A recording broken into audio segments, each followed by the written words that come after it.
আসসালামু আলাইকুম। ওয়ালাইকুম আসসালাম। ভালো আছেন? হ্যাঁ, আল্লাহর রহমতে ভালো আছি। আচ্ছা, কি নাম বোন আপনার?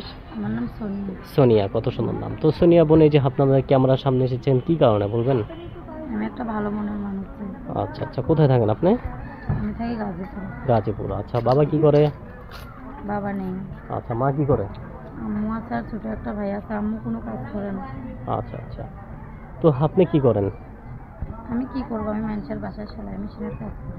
আচ্ছা, আপনি কি লেখাপড়া করেছেন? হ্যাঁ, ক্লাস 5 পর্যন্ত পড়ছি, তারপর আর পড়ালেখা করতে পারিনি। আচ্ছা, ক্লাস 5 পর্যন্ত লেখাপড়া করেছেন।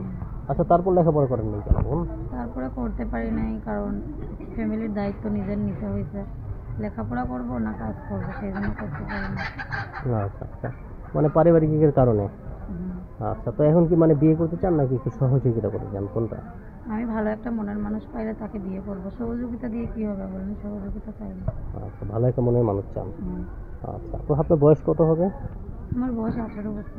18 বছর। তো আপনি দেখে তো অনেক সুন্দর স্মার্ট, কিন্তু আপনি মনের মানুষ পাচ্ছেন না, সেটা কেমন হয়ে যাচ্ছে বলেন তো বোন? মনের মানুষ না পাইলে কি করবো বলেন? আচ্ছা আচ্ছা, মানে কি যৌতুক চাই নাকি অন্য কিছু? না, এই সেই রকম কেউ নাই। আচ্ছা আচ্ছা, মানে সেই রকম দেহার কেউ নেই না? হুম। আচ্ছা আচ্ছা।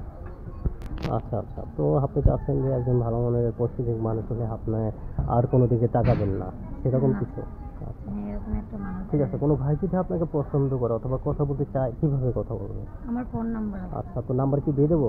হ্যাঁ, দিয়ে দেন। আচ্ছা, তো নাম্বারটা দিয়ে তারপরে কথা বলি, হ্যাঁ?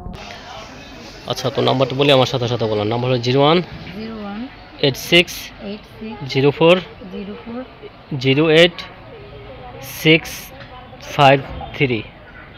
এটা হলো আপনার নাম্বার, ঠিক আছে দর্শক?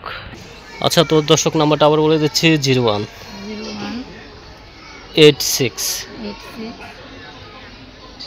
04 04 08 08 653।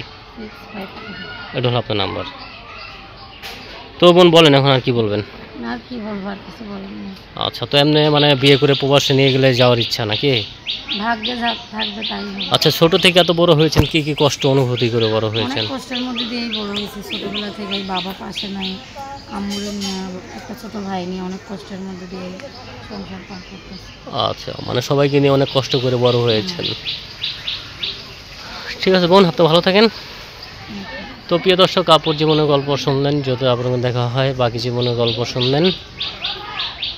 সবাই ভালো থাকেন, সুস্থ থাকেন এবং নিরাপদে থাকেন। আসসালামু আলাইকুম রহমতুল্লাহি ওয়া বারাকাতুহু।